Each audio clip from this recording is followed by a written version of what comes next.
পুরবী! পুরবী! ওই দিকটা দেখো। পুরবী! পুরবী!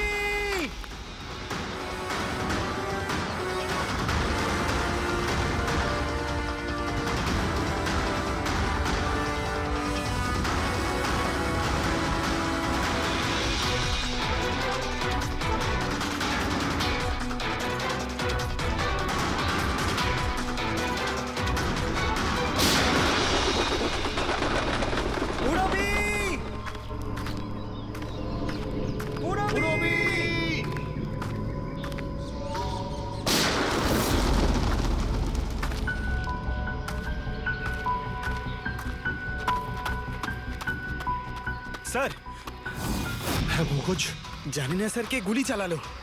পুরবীকে পেলে? পুরবী ওখানে স্যার।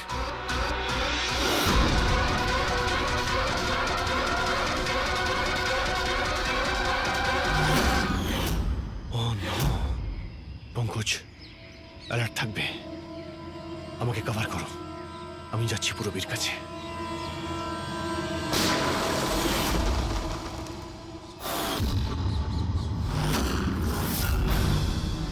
ভয় পেও না অভিজিৎ, এখনো ও মরেনি। কিন্তু যদি ওর কাছে যাওয়ার চেষ্টা করো তাহলে আমার আঙুল ট্রিগারের ওপর আছে, আর গুলিটা তো তোমার থেকে তাড়াতাড়ি পৌঁছবে। মিখেল, গুলি চালিও না। দেখো, তুমি প্রতিশোধ নিতে চাও তো? দেখো, আমি এসে গেছি। তুমি পুরবীকে যেতে দাও। খবরদার, কোনো চালাকি নয় অভিজিৎ, কারণ তুমি আমাকে দেখতে পাবে না, কিন্তু আমি তোমায় ভালো করে দেখতে পাবো।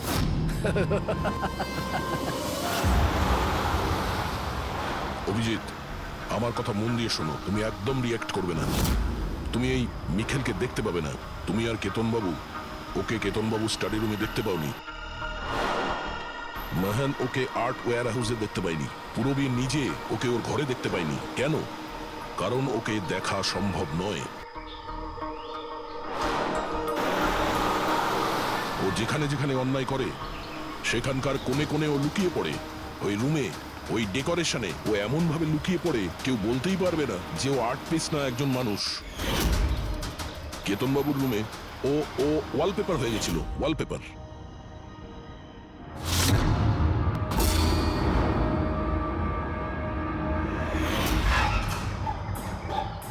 আর মেহানের ওই ওয়্যার হাউসে ও ও পোর্ট্রেট হয়ে গেছিল।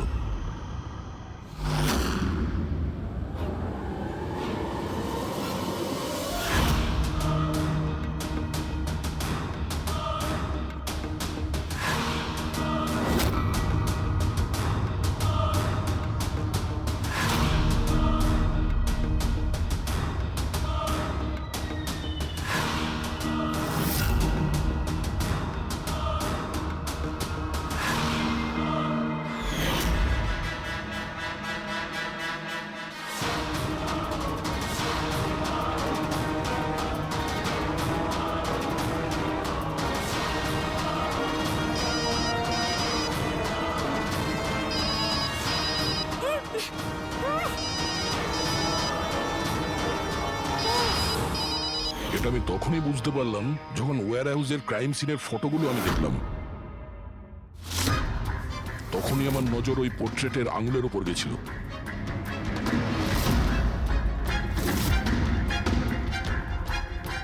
ও পোর্ট্রেট ছিল না, ওই মিখেল ছিল, মিখেল। ওকে দয়া, পঙ্কজ সাবধানে, পঙ্কজ সাবধানে, জঙ্গলে লুকিয়ে আছে। পঙ্কজ, তুমি এখানেই থাকো, পুরবীর দিকে নজর রাখবে। মিখেল, আমরা কিছুই করবো না, আমরা এখান থেকে চলে যাচ্ছি। তবে তুমি পুরবীকে ছেড়ে দাও প্লিজ।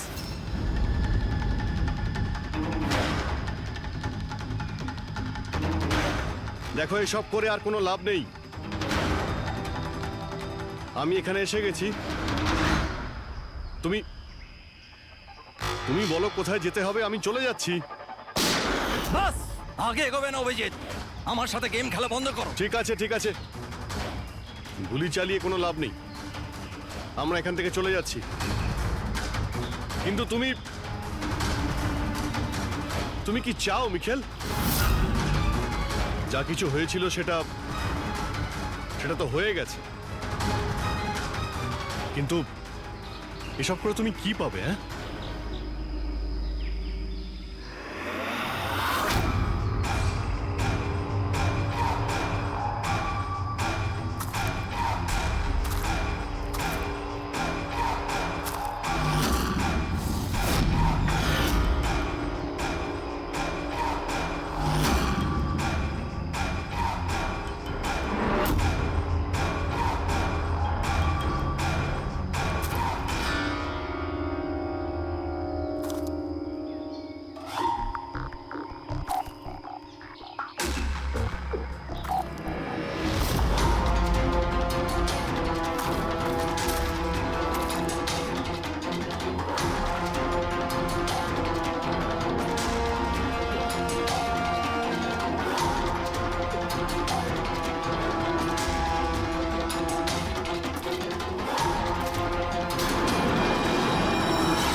আমার শীতলকে তুই আমার থেকে নিয়েছিলি, আমি তোকে ছাড়বো না। আয়, আমার শীতলকে দূরে করেছিলি।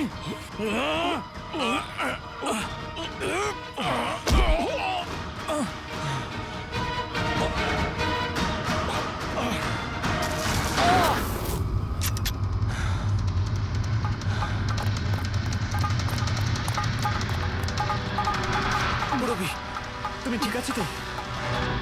তোর আসল জায়গা জেলে, আর এইবার তুই বাইরে আসবি না, সোজা ফাঁসিতে ঝুলবি। আমার বউয়ের জ্বলন্ত চিতা দেখে আমি শপথ নিয়েছিলাম যে যতক্ষণ না তোমাদের চারজনকে আমি শ্মশানে পাঠাবো, না বেঁচে থাকবো না মরবো। দুজন তো গেল, এখন তোমরা দুজন বেঁচে। তোমাদের আইনকে বলো যেন শক্ত থেকে শক্ত জেল বানাই, কারণ এবার কোনো জেলই তোমাকে আমার থেকে বাঁচাতে পারবে না। ঠিক আছে, চলো নিয়ে যাও একে। চল চল।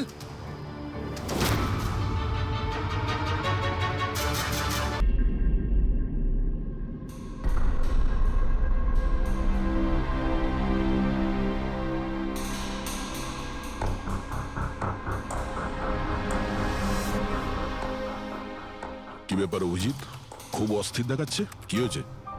আরে ভাই, ওই একটা ভিডিও কল আসবে, তার জন্যই ওয়েট করছি। Video call? এর আগে তোমাকে কখনো ভিডিও কলে কথা বলতে দেখিনি। কোনো বিশেষ ব্যাপার কি? আরে ভাই, তুমিও না প্রত্যেকবারই। আরে তেমন কিছু নয়। আরে আমাদের কেতনবাবু ছিলেন না, ওই ক্রাইম ব্রাঞ্চের। হ্যাঁ হ্যাঁ, কেতনবাবু মনে পড়েছে। আরে উনি বললেন যে 12:30টার সময় আমার সঙ্গে ভিডিও চ্যাট করতে চান, আমায় সারপ্রাইজ দেবেন, সেই জন্যই ওয়েট করছি। ও, স্যার কেমন আছেন? কেতন স্যার, আরে আপনাকে তো একদম ফিট মনে হচ্ছে। আরে কেন পেছনে লাগছো বাবা? জানো, রিটায়ারমেন্টের পরে বডিটা একটু বেড়ে গেছে। একটু এক্সারসাইজ করতে হবে। আরে না না স্যার, সত্যি বলছি, আপনাকে খুব স্মার্ট লাগছে। হ্যাঁ, আচ্ছা এটা বলো, তুমি তোমার বিয়ের কার্ড কবে পাঠাচ্ছ? আহ, আরে স্যার আপনিও না, দেখুন স্যার, আপনি সিনিয়র, আপনি আগে করবেন, তারপরে আমি করব। আমি লাইন ভেঙে আগে কি করে যাব স্যার? হ্যাঁ, আরে ভাই, নতুন বাড়ি কিনেছি, ব্যাস ওরে বাড়ির মালকিনও চলে আসবে, না হলে এই বয়সে আর কে মেয়ে দেবে বলো? আরে স্যার, আশা নিয়েই আমরা সবাই বেঁচে আছি। কোথায় বাড়ি কিনেছেন আপনি? ফার্ম হাউস নিয়েছি ওয়াসিতে। হ্যাঁ, চলে এসো রোববার, একসাথে লাঞ্চ করব। অবশ্যই স্যার, অবশ্যই যাব। এখন তোমাকে আমি এই ঘরটা দেখাচ্ছি, দেখো ঘরটা কেমন দেখতে। এই যে দেখো,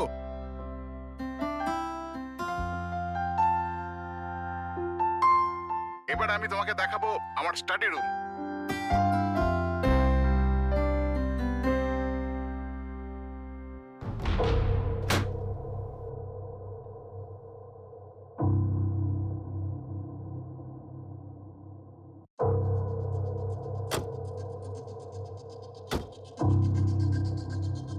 অভিজিৎ এবার দেখো, দেখাচ্ছি তোমাকে দারুণ জিনিস, ফার্স্ট ক্লাস।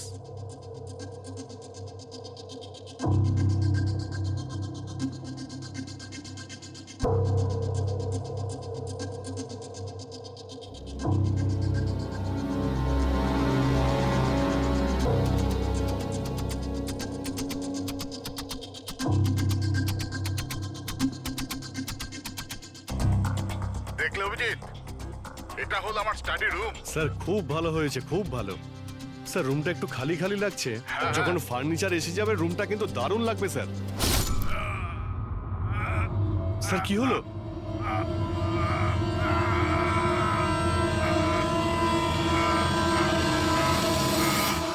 ও নো স্যার, কি আরে হয়েছে? ভাই স্যারকে কেউ ছুরি মেরে দিয়েছে। ছুরি মেরে দিয়েছে? কোথায়? কে মেরেছে ছুরি? বুঝতে পারছি না। কিন্তু তুমি তো ভিডিও চ্যাট করছিলে ওর সাথে না? হ্যাক করছিলাম, কিন্তু হঠাৎ করে এই ছুরি কোথা থেকে এলো আর কিভাবে ওনার লাগলো কিছুই বুঝতে পারলাম না। কি?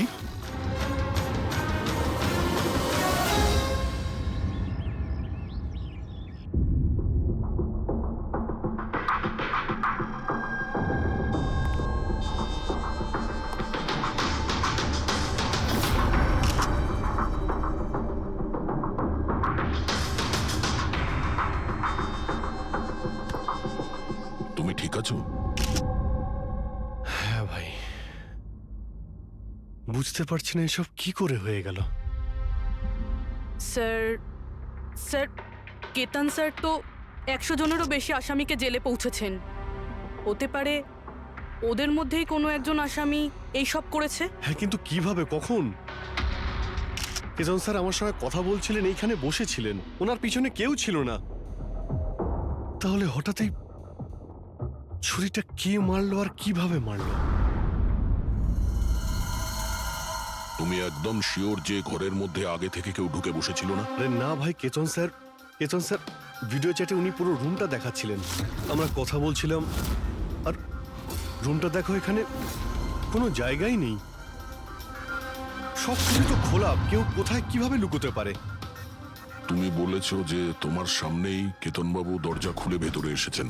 হ্যাঁ, উনি এই দরজাটা খুললেন, ভিতরে ঢুকলেন, আর উনি দরজাটা বন্ধও করেছিলেন।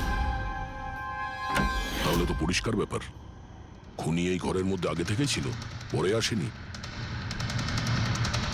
আর সেটাই তো ভাই আমি দেখতে পেলাম না কেন?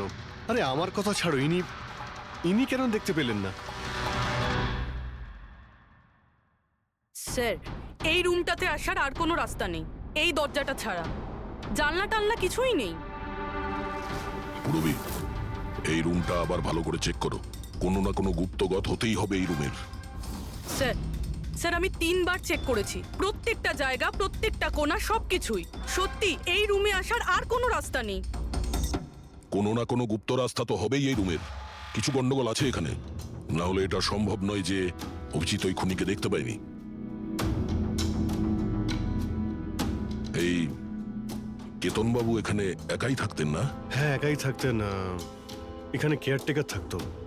তাহলে এটা জানতে হবে যে কে কে ওনার সঙ্গে দেখা করতে আসতো, আর কে কে জানতো কেতনবাবুর এই নতুন বাড়ির ব্যাপারে। ইয়া পঙ্কজ স্যার। এই কেয়ারটেকারকে ডেকেছো তুমি? হ্যাঁ স্যার, কথা হয়েছে, আসছে। ফ্রেডি, প্রত্যেকটা ফিঙ্গারপ্রিন্ট নেবে, একটা যেন বাদ না যায়। হ্যাঁ স্যার, প্রতিটা কোণের ফিঙ্গারপ্রিন্টস তুলে আনবো স্যার। স্যার, আমি তো দুদিনের ছুটিতে গেছিলাম, আমি কি করে জানবো যে এরকম এত বড় একটা ঘটনা ঘটে যাবে? তুমি ছাড়া এখানে আর কে কে আসতো?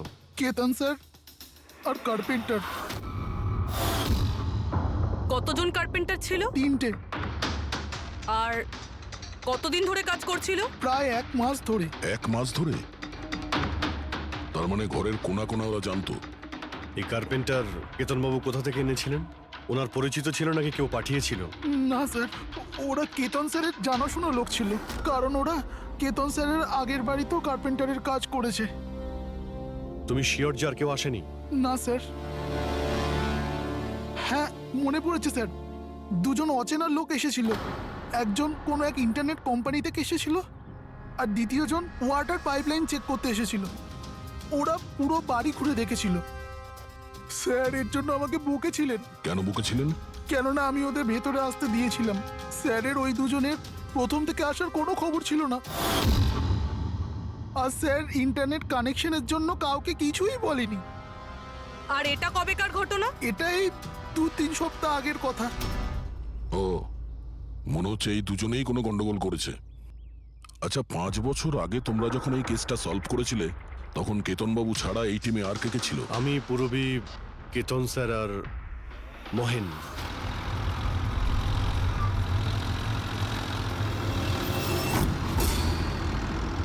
ওই মহিলার প্রাণের ঝুঁকি আছে, আর ওইখানে আশেপাশেই আছে। হ্যাঁ স্যার, তাড়াতাড়ি পৌঁছে যাব। আর 15 মিনিট লাগবে ওই ওয়ার হাউস। আমরা এসেই গেছি।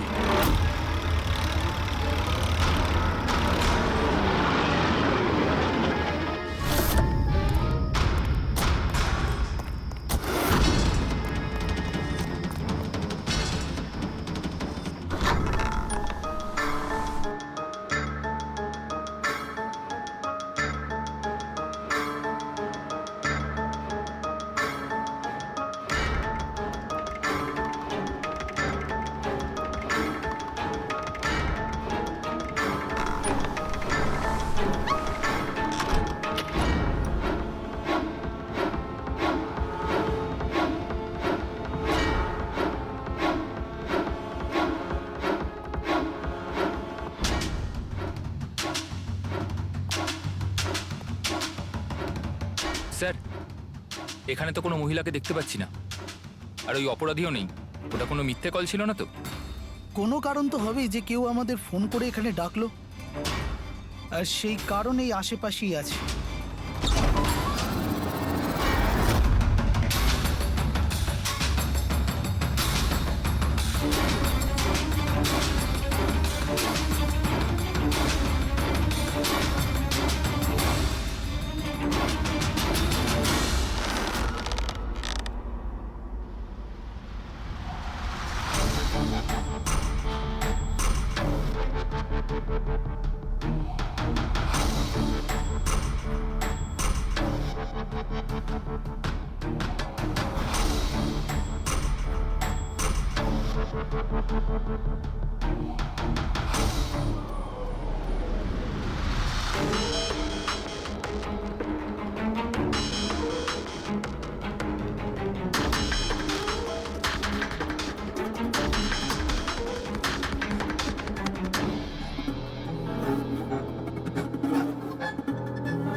স্যার, স্যার, বিনোদ, স্যারকে কেউ ছুরি মেরেছে।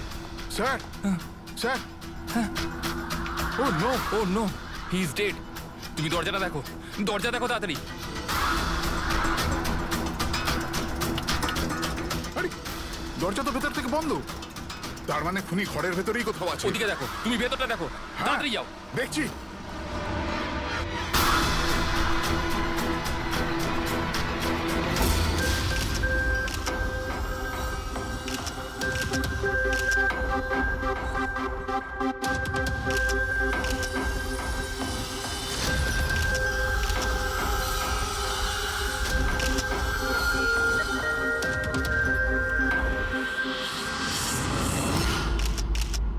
তাহলে এখানে কেউ ছিল না? হ্যাঁ স্যার, সত্যি বলছি, এখানে মেহেন স্যার আর আমাদের ছাড়া আর কেউ ছিল না।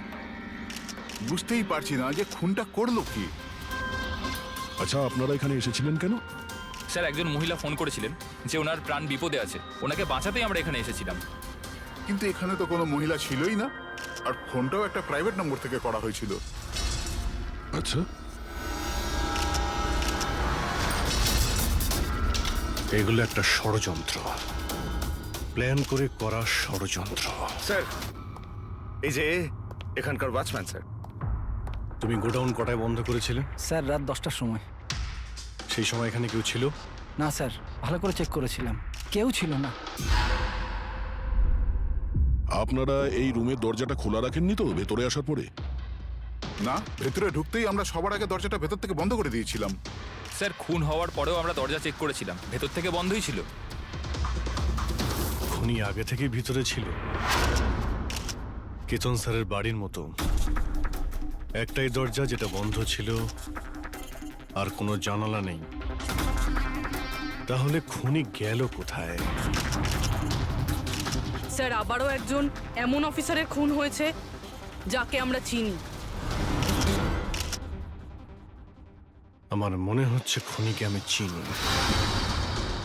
অভিজিৎ, তুমি কি করে খুনিকে চিনবে? তুমি তো দেখোইনি খুনিকে বার।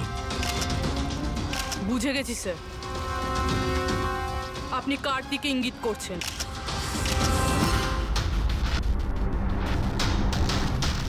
তুমি জানো এসব কি? হ্যাঁ, এটা এশিয়ার নামকরা ক্লাসিক আর্টওয়ার্ক, কিন্তু এসবের এই কেসের সঙ্গে কি সম্পর্ক? যেটাকে তুমি এশিয়ার বিখ্যাত আর্ট ওয়ার্ক ভাবছো, সেটা আর্ট ওয়ার্ক ঠিকই, কিন্তু অরিজিনাল নয়। এটা ডুপ্লিকেট, নকল।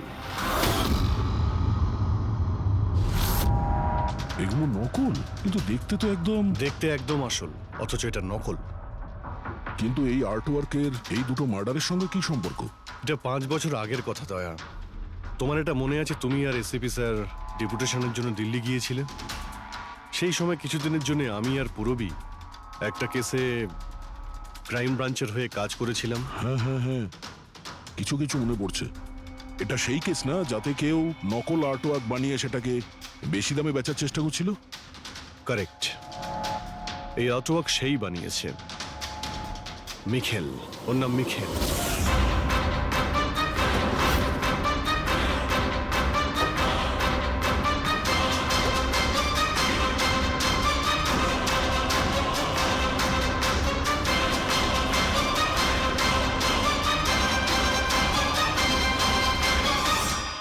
এমনটা নয় যে ওর প্রতিভা বাকি শিল্পীদের থেকে অনেক কম ছিল, তবে সত্যি কথা বলতে ও ওদের থেকে অনেক বেশি ট্যালেন্টেড ছিল। আর সেই জন্যই হয়তো ও একদিন ভেবেছিল যে অরিজিনাল পেন্টিং তো সবাই বানাতে পারে, কিন্তু অরিজিনালের মতো সেম কপি বানানো সবার পক্ষে সম্ভব নয়। আর এই কাজে এত টাকা ছিল যে ওর আসল পেন্টিং বানানোর কোনোদিনও প্রয়োজনই হয়নি। ও কোটি কোটি টাকা ইনকাম করেছিল মহান আর্টিস্টের অরিজিনাল পেন্টিংয়ের নকল পেন্টিং বানিয়ে। আর ওর কাজ এতটাই ভালো ছিল যে কেউ বলতে পারতো না যে পেন্টিংটা আসল না নকল। অনেকবার তো 30-40 বছরের আগের ক্যানভাসের পেন্টিং করেছে ও, অথচ সেটা কারো পক্ষে ধরাই সম্ভব ছিল না। কিন্তু একদিন পরিস্থিতি এমন হলো, অনেক আর্ট প্রেমী যখন কোটি কোটি টাকা লস করলো, তখন ক্রাইম ব্রাঞ্চ মিখেলকে ধরার দায়িত্ব আমাদের 4 জন অফিসারকে দেয়। কেতন স্যার, মহেন, পুরবী আর আমি। মিখেলকে ধরা এত সহজ ছিল না, কিন্তু কথায় আছে না, পিঁপড়েকে ধরতে হলে মিষ্টির ব্যবহার করতে হয়। আর এই পিঁপড়ের মিষ্টি ছিল ওর পুরনো ক্যানভাস আর সেই কেমিক্যাল যেগুলো ও ব্যবহার করত 200 থেকে 250 বছরের পুরনো পেন্টিং তৈরি করতে। আমরা সমস্ত আর্ট গ্যালারি আর দোকানে নজর রাখতে শুরু করে দিই যেখানে এইসব জিনিস পাওয়া যেত। যারা এই সমস্ত জিনিস কিনতে আসতো তাদের পুরো ঠিকুজি কুষ্টি বার করতাম আমরা।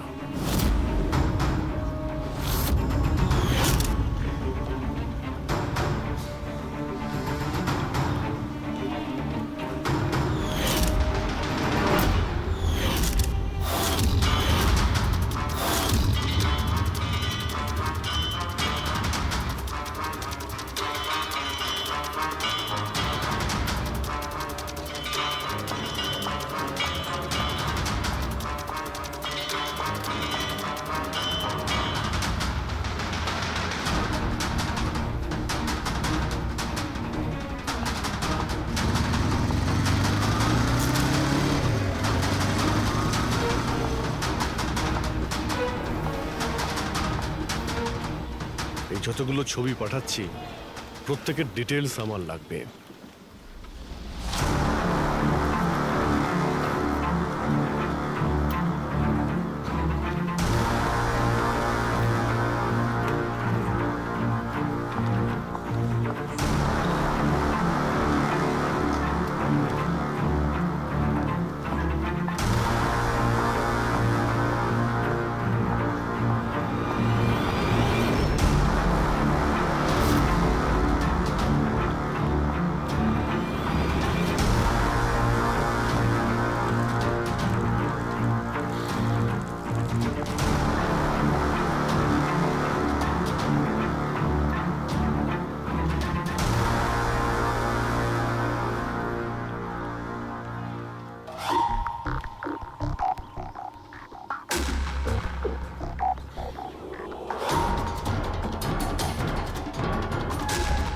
তারপরে 1 সপ্তাহ পরে আমরা এমন একটা মেয়েকে দেখলাম যে জিনিসপত্র তো কিন্তু তার কোনো আর্ট ব্যাকগ্রাউন্ড ছিলই না। নিশ্চয়ই কোনো গন্ডগোল আছে স্যার। এই মেয়েটা ব্যাংকে কাজ করে, এর এই জিনিসগুলো কেন প্রয়োজন পড়ে, তাও আবার প্রত্যেক দ্বিতীয় দিন? হ্যাঁ স্যার, এই মেয়েটার প্রবলেম তো আছে মনে হচ্ছে।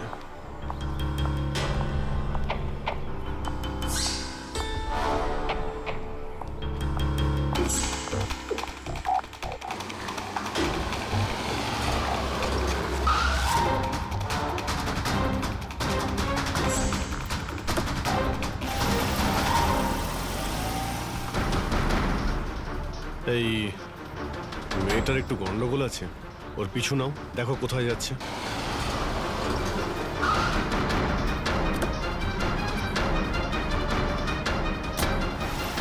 স্যার আমি ওকে 3 দিন ধরে ফলো করেছি, কিন্তু কিছু জানতে পারিনি। কারণ ও এই সমস্ত জিনিস নিয়ে ওর বাড়ি চলে যেত, কিন্তু 4র্থ দিন ও অন্য কোথাও গেল।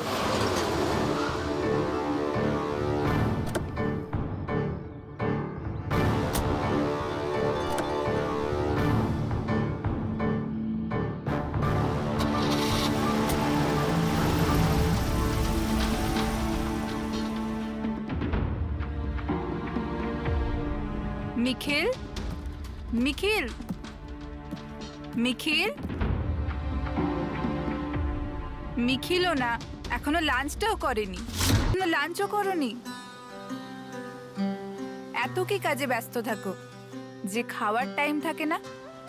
তোমায় দেখলেই তো আমার পেট ভরে যায়। জানো, বেবিকে মাখন লাগানোর না, এটা অনেক পুরনো আইডিয়া। মাখন নয়, সত্যি বলছি।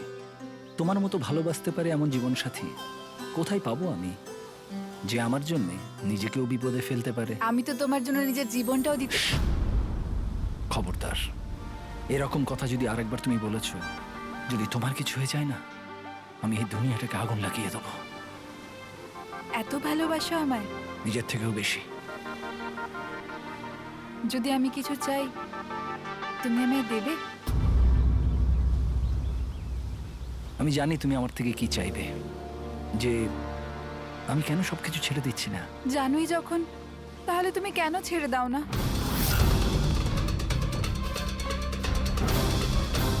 শীতল, মানুষের জীবনে দুটো নেশা হয়। আমার ভালোবাসার নেশা তুমি পূরণ করো,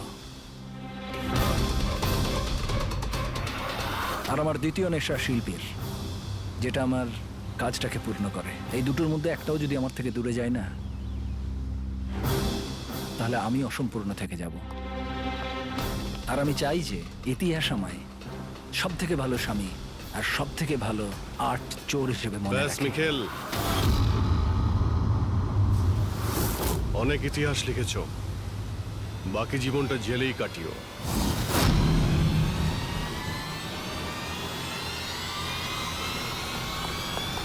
Mikheil,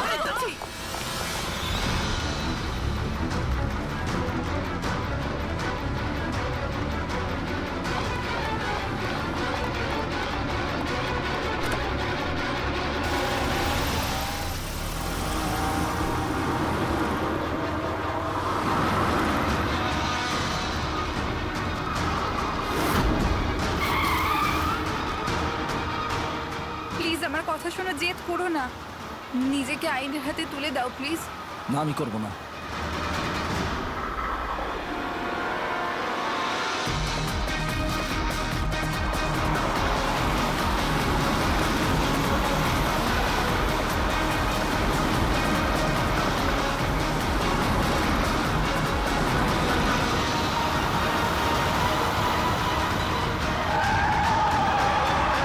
Nikhil!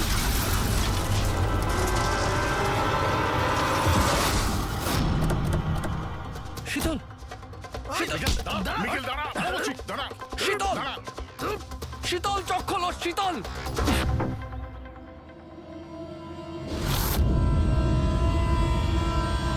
She is dead sir. তোমাদের জন্য আমার শীতল আমাকে ছেড়ে চলে গেল। ছাড়বো না আমি তোমাদের। তোমার স্ত্রীর মৃত্যুর জন্য আমরা দুঃখিত, কিন্তু তার জন্য দায়ী আমরা নই, তুমি। না তুমি অপরাধের রাস্তায় হাঁটতে, আর না তোমার পাপের শাস্তি তোমার স্ত্রীকে ভোগ করতে হতো। কাজের শাস্তি কে পাবে এটা ভবিষ্যৎ বলবে। ওর 5 বছরের শাস্তি তো এতদিন শেষ হয়ে গেছে, কিন্তু ওর স্ত্রীর মৃত্যুর প্রতিশোধের আগুন হয়তো ওর মনের ভিতরে এখনো জ্বলছে। মানে কেতনবাবু আর মেহেনের পরে ওর টার্গেট এখন পুরবি আর তোমার ওপর। কারেক্ট। কিন্তু স্যার, ও এসব করছেটা কি করে? কারণ নজরে পড়ছে না কেন? এবার এই রহস্যের পর্দা তো মিখেলই তুলতে পারবে। ও তোমার আর আমার কোনো ক্ষতি করার আগে মিখেলকে আমাদের ধরতেই হবে। স্যার, স্যার কেতন বাবুর বাড়ি থেকে যে ফিঙ্গারপ্রিন্টস গুলো পেয়েছিলাম, হ্যাঁ, ওটা কারোর সঙ্গে ম্যাচ হয়েছে? স্যার, ওই ওয়াটার পাইপলাইনে যে কাজ করে সে নির্দোষ হলেও যে লোকটা ইন্টারনেটের কাজ করে সে খুব গোলমেলে। এই ইন্টারনেটের লোকটা কে? Sir Ramen sir. Sir sir পুরনো পাপি স্যার। এই তো 6 মাস আগে ও অথর রোড জেল থেকে ছাড়া পেয়েছে স্যার। Arthur road jail? ওই মিখেলকে তো ওই জেলেই রাখা হয়েছিল।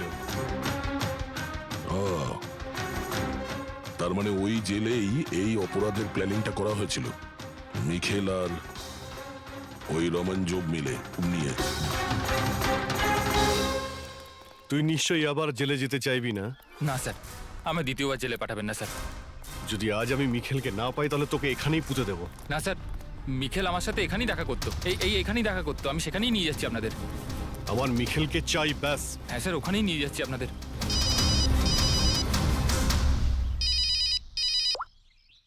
হ্যাঁ শান্তি।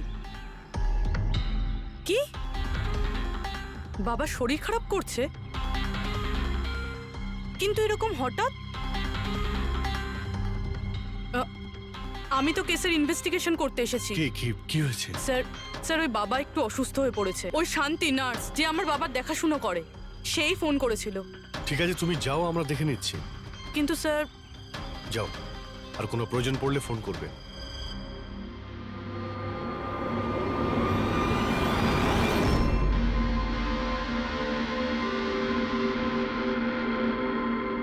কি হলো স্যার? ফ্রেডি, আমি এটা ভাবছি যে আমাদের এই সিআইডির কেরিয়ারে আমরা অনেকেই ক্লোজ রুম মার্ডার সমাধান করেছি, কিন্তু তাদের মধ্যে একটা কেসও এরকম ছিল না। হ্যাঁ স্যার, এর আগেও এরকম ঘর বন্ধ থাকার কেস এসেছিল।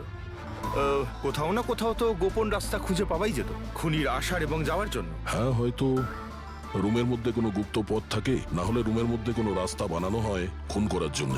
কিন্তু এখানে না তো কোনো গুপ্ত রাস্তা আছে, না রুমের মধ্যে কোনো গন্ডগোল করা হয়েছে, না। আর এই খুনি এমন যাকে দেখাই যাচ্ছে না। স্যার, আমার তো ভেবেই কিরকম মাথাটা ঘোরা শুরু হয়ে গেছে। খুনিকে দেখা যাচ্ছে না কেন? অনেক বছর আগে আমি একটা সিনেমা দেখেছিলাম যেখানে হিরো একটা গ্যাজেট লাগিয়ে অদৃশ্য হয়ে যেত, কিন্তু ওটা তো সিনেমা ছিল না স্যার। হ্যাঁ, ওটা তো সিনেমা ছিল, কিন্তু এটা তো বাস্তব জীবন। স্যার, কি ভাবছেন আপনি? এটাই ভাবছি, এর মধ্যে কোন জিনিসটা আমি বুঝতে পারছি না।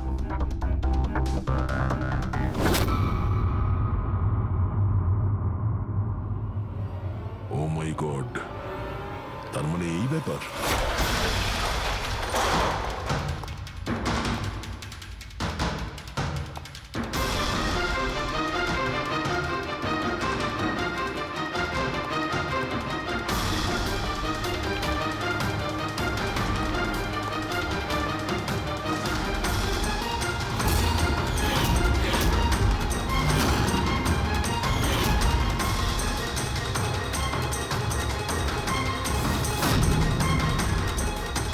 দিন ধরেই আমাদের 4 জনকে ফলো করছিল, আর তুই ওকে হেল্প করছিলি এই সমস্ত কাজে?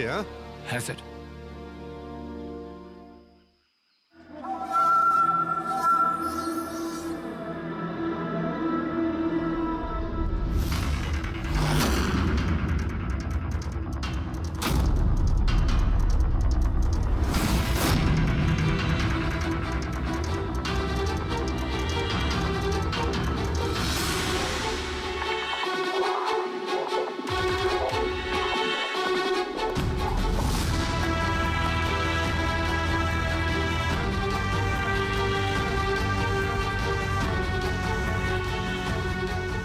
কিন্তু এই ওয়ালপেপার, ফার্নিচার এসবের ছবি কেন নিয়েছিলি? হ্যাঁ, ওই মিখেল যেমন যেমন বলেছিল আমি সেরামই ছবি নিয়েছিলাম স্যার।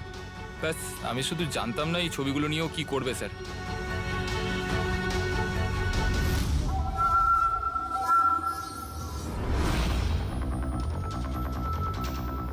তাহলে কি এই ছবির মধ্যেই লুকিয়ে রয়েছে খুনের রহস্য?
হ্যালো, তুমি আমার বাড়ি পর্যন্ত নিশ্চয়ই পৌঁছবে।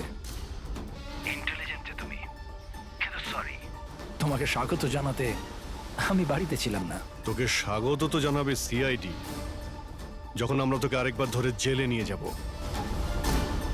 জেল তো আমি তখন যাব না যখন তোমাদের নজরে আমি আসব। তার আগে এই ধাঁধাটা তো সমাধান করো যে আমি তোমাদের এমনিতে নজরে কেন আসছি না। কি হলো, কি ভাবনায় পড়ে গেলে? আমি জানি তুমি ইন্টেলিজেন্ট, কিন্তু এতটাও ইন্টেলিজেন্ট নও যে এই কেসটাকে সমাধান করো। কেসটা তো তোমার আর পুরবীর মৃত্যু দিয়েই শেষ হবে। মিখেল, রাগ নয় অভিজিৎ বাবু, রাগ করে কেন নিজের বিপি বাড়াচ্ছ? চলো একটা ছোট্ট তোমায় হিন্ট দিয়ে দিই। আমায় তুমি সেখানেই দেখতে পাবে যেখানে এই গল্পের শুরু হয়েছিল, যেখানে শীতলকে তুমি আমার থেকে ছিনিয়ে নিয়েছিলে। পুরবী মারা যাওয়ার আগে তো নিশ্চয়ই পৌঁছাতে পারবে। মিখেল, মিখেল, হ্যালো পঙ্কজ, তুমি এক্ষুনি পুরবীকে ফোন করো। ওকে বলো বাড়িতে থাকতে, বাইরে বের না হতে। ও কি হলো স্যার? আচ্ছা, আমি যেটা ভাবছি সেটা যদি ঠিক হয় তাহলে জানা যাবে যে খুনি এগুলো কিভাবে করলো। কিভাবে? আশ্চর্য তো, বাবা তো পুরোপুরি সুস্থ আছে। তাহলে তাহলে শান্তি ফোন করে আমাকে ডাকলো কেন? আর নিজেও তো বাড়িতে নেই। ফোন করলাম, ফোনটাও ধরছে না।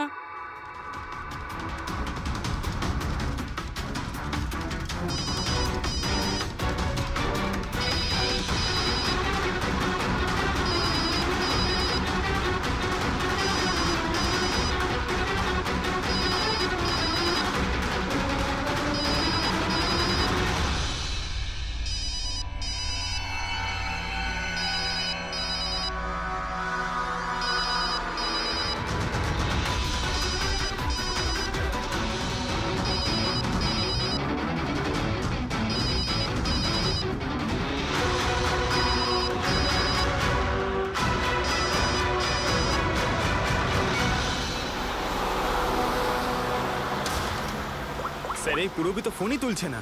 কি, ফোন তুলছে না? কোনো প্রবলেম নেই তো? স্যার, মিখেল ওর কাছে পৌঁছে যায়নি তো? হতে পারে ওই যে ফোনটা এসেছিল ওর বাড়ি থেকে, ওর বাবার শরীর খারাপের ব্যাপারে, হতে পারে ফোনটা মিখেলই করেছিল। স্যার, পুরবীর কিছু হবে না তো? আশা করছি আমরা সময় মতো পৌঁছে যাব। যদি পুরবীর কিছু হয় তাহলে না,